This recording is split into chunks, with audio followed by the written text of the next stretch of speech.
Okay, అందరూ మంచిగా smile ఇవ్వాలి.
వీళ్ళందరూ ఆనందిస్తున్నారు.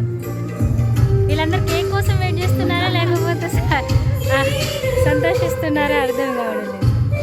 ఈమెయితే ఖచ్చితంగా కేక్ కోసం కదా శృతి? చెప్తున్నాను.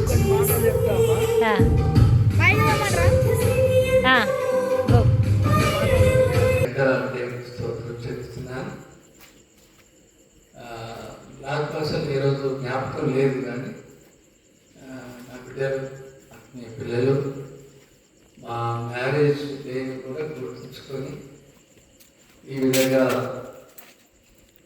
మమ్మల్ని సంతోషపరిచిన బిడ్డలు,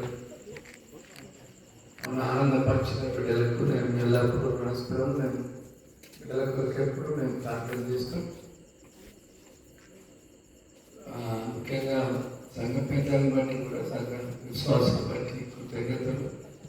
మేము అసలు మీరు ఎవరో తెలియదు, కానీ మా మీద ఎంత ప్రేమ, మీరు మా పిల్లల ప్రేమ కూడా మేము పొందుకోలేదు, కానీ బిడ్డల మీ ప్రేమ మేము పొందుకుంటాం.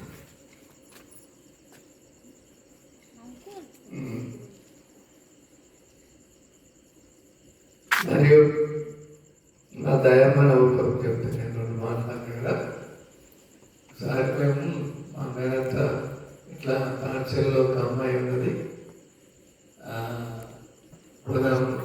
పోయినాం. నేనంతా అప్పుడు బ్లాక్గా మంచిగా లావు పంపి నన్ను చూసి అందరూ ఆయన ఇవేమో బక్క ఏంటంటే చిన్న పిల్ల నువ్వు రాగా క్యూటవా సేమ్ క్యూటవా లాగా ఎలా బక్క. నేను వెళ్ళి చూస్తే ఇంటికి వెళ్ళి మనం సమయపల్లి మీటింగ్ పెట్టాం కదా, ఎంత వచ్చేది సమయపల్లి మీటింగ్ మా ఇల్లు. అయితే వీళ్ళ ఇంట్లో ఒక పందిరేసిళ్ళు, దాన్ని పట్టుకొని సిక్కు పట్టుకుంటే ఏమన్నది, ఏం పట్టుకొని నేను మరి మా బాగా పోయినాం చూడడానికి, ఒకటేసారి చూసినాం. అయితే అందరూ ఏమన్నారంటే అతనికి ఇవ్వద్దు, ఆ ప్రయత్నం చేసే వాళ్ళకి ఇవ్వద్దు అని అందరూ తీర్మానం చేసి, కానీ మా మామయ్య అయితే లేదు లేదు ఆయనకే ఇస్తాను, నేను ఎవరికి ఇవ్వదని ఆయన పెట్టుకున్నాను.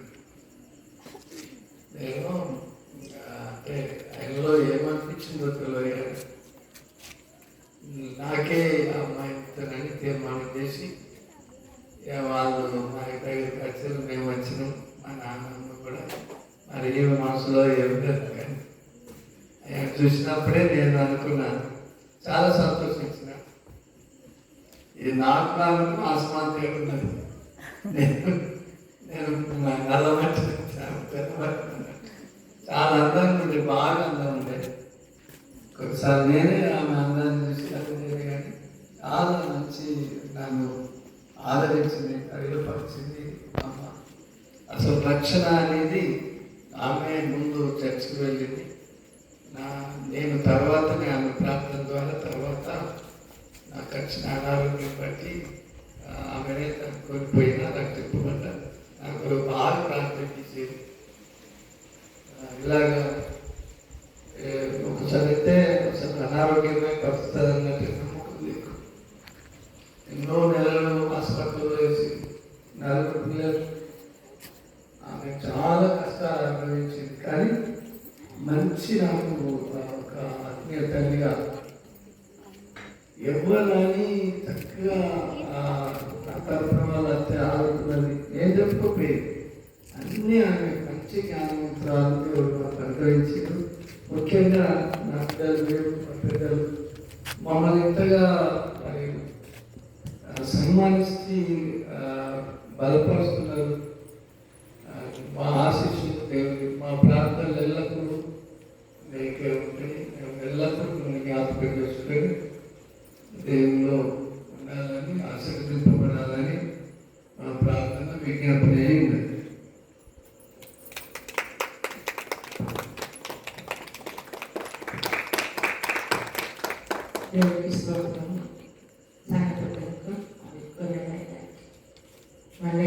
వందనాలు చెప్తున్నాను. నా పిల్లలందరినీ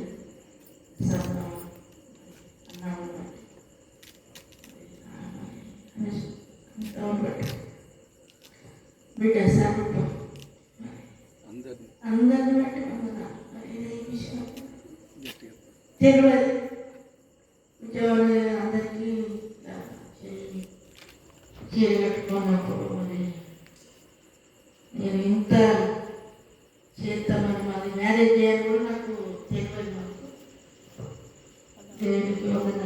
బిడ్డలు ఇక్కడ ఉన్నారా కానీ మీరే నా బిడ్డలు. మేము అప్పటి నుండి ఇప్పటి వరకు కూడా మీరే కదా ఇక్కడ ఒక కూలి పక్షులు లేదు ఉన్నట్టు ఉంటున్నాం. మిమ్మల్నే నా బిడ్డలుగా భావించుకొని కష్టం వచ్చిన ఎంత బాధ వచ్చిన మీకే చెప్పుకొని మీ ఆనందంలో మీ సంతోషంలో నేను ఒక తల్లిగా ఉంటున్నాను. నా బిడ్డలు ఎక్కడ ఉన్నారో కానీ మీరే నా కొడుకు, మీరే బిడ్డలు అనుకోని మేము ఇక్కడ ఉంటున్నాం. ఎంత గొప్ప ధన్యత ఎవరికి లేదు. మీ మధ్యలో నాకు ఇచ్చినందుకు, మాకు ఇచ్చినందుకు మీకు నిండు కృతజ్ఞత చెల్లిస్తున్నాను. దేవునికి వందనాలు. మాకైతే ఎప్పుడు కూడా జ్ఞాపకం ఉండదు కానీ నా బిడ్డ లెక్క అన్ని తవ్వకైతే ఎప్పుడు జ్ఞాపకమే ఉండదు. ఏ విషయమైనా మాకేం జ్ఞాపకం ఉండదు కానీ మీకు అందరికీ వందనాలు. దేవుడు మిమ్మల్ని బాగా దీవించి మిమ్మల్ని మీ పిల్లలను మీ భర్తలను నూరేళ్ళు పచ్చగా మొక్కల వల్ల ఉన్నట్లు దీవించుగా దేవుడు సాక్షాత్ దేవుడు. అంకుల్, మీరు బాగా ఇష్టపడే అమ్మ పెళ్లి చేసుకున్నారు కదా, అయితే ఎప్పుడైనా మీరు కోపడ్డారా? అమ్మో బాగా కోపడ్డ కొట్టిన బాగా కొట్టేది. అవునా? అబ్బో చాలా కోపం బిడ్డ, బాగా కొట్టేది. కానీ అయినా ఆమె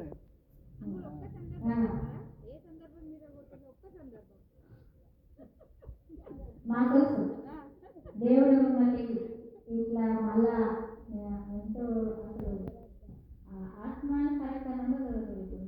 జమీన్ ఆత్మాన కరెక్ట్ అలా అట్లా చేసేస్తుంది మిమ్మల్ని దేవుడు. నేను అంటే ఏమన్నా డబ్బులు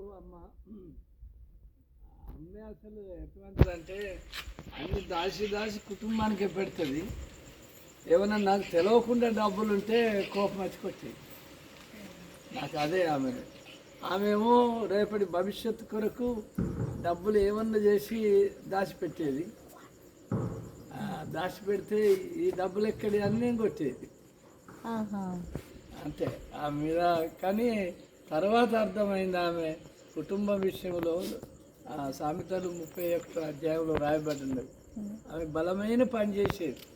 4 పిల్లలు కనుక్కున్నది కానీ ఆమెకి ఆపరేషన్ లేదు. ఆమె మంచి ఆరోగ్యవంతురాలు. ఆమెను బాగా కొట్టేది ఇదే విషయంలో. డబ్బులు నేను ఏదైనా కూడా తీసుకొచ్చి అమ్మకి ఇచ్చేది. నా దగ్గర 1 రూపాయి ఎంచుకోపోయేది. అప్పుడు కూడా అంతే. అయితే ఆమె అన్ని చదువుకొని దాస్తే నాకు ఏమైనా కనబడితే మాత్రం కొట్టేది. ఇది ఎక్కడి. కానీ తర్వాత అర్థమైంది. అవి మళ్ళీ తీసి పిల్లలకు దేనికో మళ్ళా ఆమె పెట్టేది. ఎప్పుడైనా అమ్మ సీక్రెట్గా దేవునికి ప్రేయర్ చేస్తుందని తెలిసిందా? ఎప్పుడైనా ఆ విషయంలో కోపడ్డారా? అంటే దాని విషయంలో నేను అంతగా ఆమెను ఏమో అనలేదు. కానీ నా అనారోగ్యం వచ్చిన తర్వాత ఆమె నన్ను తీసుకుపోయింది. ఆ విషయంలో నేను కోపలేదు. ఎప్పుడైనా తాగొచ్చి కొట్టిరా? తాగొచ్చినా ఆమె ఓర్చుకునేది బాగా. ఎప్పుడైనా ప్లేట్ ఎత్తేసిరా? బాగా ఎత్తేసిన. కర్రీ ఓ రోజు నేను మేకపోటి తెచ్చుకున్నామ్మా. సెకండ్ షిఫ్ట్ వెళ్ళిపోయినా. నేను బాయిలే బాగా ఆలోచన చేస్తాను. ఇవాళ నాకు మేకపోటి అని బాగా. అయితే ఇవాళ తిందామని మంచిగా స్నానం చేసుకొని పెట్టింది, అన్నం పెట్టింది. అది అస్సలు తినబుద్ధి అవుతలేదు. ఏం చేసిందంటే ఛాయ్ పోసింది. దాంట్లో బోట్లో ఛాయ్ పోసింది. మర్చిపోయి అది అంతటిలో ఉన్నది కూర. నేను ఎంతో ఆకలి ఎట్టుంటుంది అయ్యవారు. సెకండ్ షిఫ్ట్ చేసి వచ్చిందంటే అంత అది ఉంటుంది. ఇక చూడు ఎంత కోపం వచ్చిందంటే ఆమెకు తెలియక నీళ్ళు అనిపోసిందో ఏమంటా. ఆమె మంచిగా అప్పుడు వెత్తేసిరా ప్లేట్. అమ్మని అడిగరా? మీరు చెప్పండి అమ్మ అంకుల్ విషయాల్లో ఏం చెప్పాలి? అంకుల్ మిమ్మల్ని కొట్టినప్పుడు మీకు ఏమనిపించేది? అంకుల్ కొట్టినప్పుడు ఏమనిపించేది? ఇక మాకు బయటన ఎవరు లేరు, ఎవరు లేరు ఇచ్చి ఉండేది. మరి ఎటు పోయేదాన్ని, ఎటు పోలేదు. ఎప్పుడైనా మీ డాడీకి చెప్పుకున్నారా బాగా కొడతాడని? చెప్పలేదు. ఇప్పుడు కూడా చెప్పలేదు.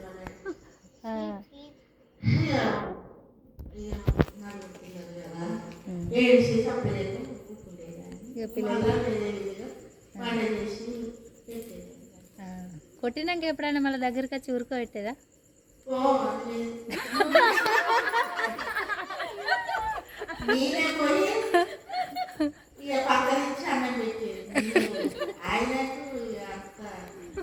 తెలియదు.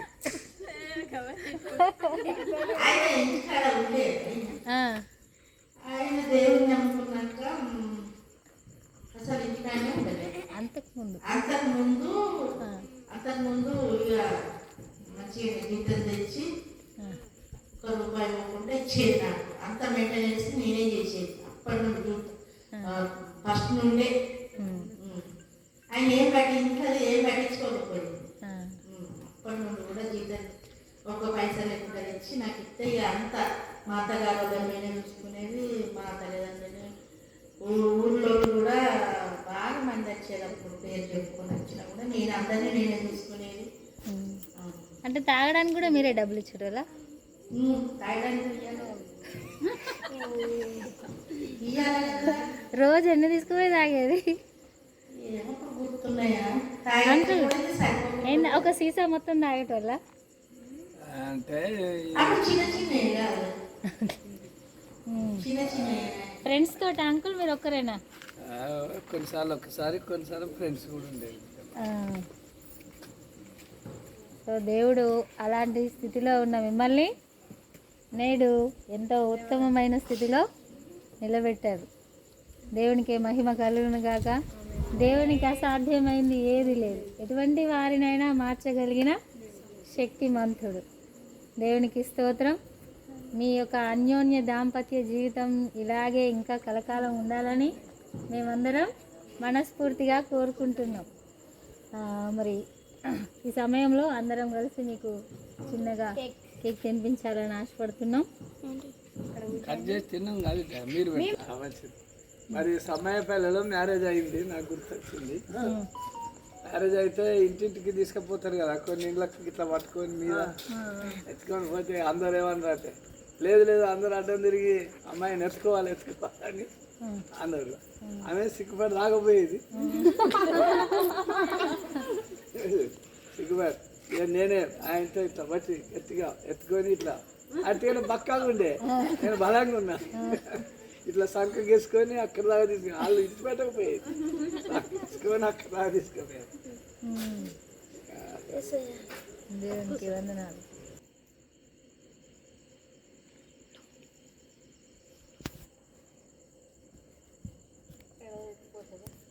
ఒకసారి వీడియోలో అది పట్టుకున్నారా?